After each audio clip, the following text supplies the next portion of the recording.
రాగి ముద్దల్ని మనం ఈ పూరి ప్రెస్తో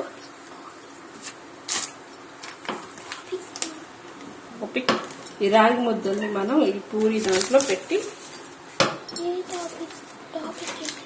రాగి రొట్టె వీటిని ఒకసారి ఇట్లా అనుకొని మళ్ళీ ఇట్లా చూసుకొని వస్తున్నప్పుడు మళ్ళీ ఒకసారి ప్రెస్ చేసి ఇంకా కొంచెం ప్రెస్ చేసి ఇంకా కొంచెం పలుచగా ఒత్తుకుంటే రాగి రొట్టెలు రెడీ అవుతాయి. ఇంకా మనం ఎంత కొంచెం పలుచగా కావాలనుకుంటే కొంచెం పలుచగా ఒత్తుకోవాలి. చూసుకొని మనకు సరిపడంత ప్రెస్ చేసుకొని ఈ కంటెంట్తో ఉంటే ఇట్లా ఊడిపోతుంది ఈ రొట్టె. ఈ రొట్టెను మనం హై ఫ్లేమ్లో దీని మీద వేసుకొని బాగా కాల్చుకోవాలి. ఈ ప్యాన్ మీద వేసుకొని మనం బాగా రొట్టెని కొంచెం హై ఫ్లేమ్లో కాల్చుకోండి. బాగా హై ఫ్లేమ్లో కాల్చుకున్నప్పుడు రొట్టె బాగా మనకి కాలుతుంది, పొంగుతుంది.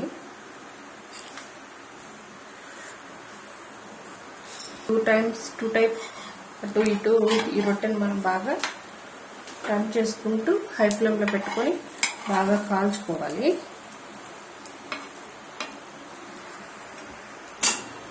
ఈ రొట్టెల్ని ఎప్పుడు మనం హై ఫ్లేమ్లో పెట్టుకొని బాగా కాల్చుకోవాలి. ఇది బాగా పొంగుతుంది అనమాట, పూరి పొంగినట్టు పొంగుతుంది. చూడండి, మీరు చూడొచ్చు, లైట్గా పొంగుతుంది. ఇవ్వండి, ఇది ఇట్లా బాగా పొంగుతుంది అనమాట. ఇటు పక్క కాలిన తర్వాత ఇటు పక్క టర్న్ చేసుకొని ఇటు పక్క కూడా బాగా కాల్చుకోవాలి. ఈ రాగి రొట్టెల్ని బాగా హై ఫ్లేమ్లో పెట్టుకుంటేనే మనకి ఇలా పొంగుతుంది. ఈ రాగి రొట్టెను బాగా హై ఫ్లేమ్లో కాల్చుకోవాలి. చూసారా మీరు పూరి పొంగినట్టు పొంగడాన్ని చూడండి. అప్పుడు ఈ రొట్టెకి బాగా దీన్ని కొంచెం ఎక్కువ రాగి సంకటి తినలేను అనుకున్న వారికి ఇది బాగా బెస్ట్. పొంగుతుంది చూడండి.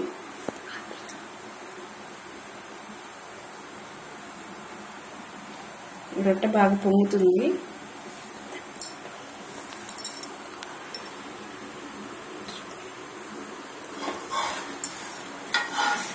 రెండు పక్కల ఇట్లా పొంగిన తర్వాత మనం తీసి ప్లేట్లో పెట్టుకోవాలి. చూసారుగా ఈ రొట్టె ఎంత టేస్ట్గా బాగుంటుంది. చికెన్ ఆర్ ఏదైనా కర్రీతో దీన్ని సర్వ్ చేసుకొని తింటే సూపర్గా ఉంటుంది.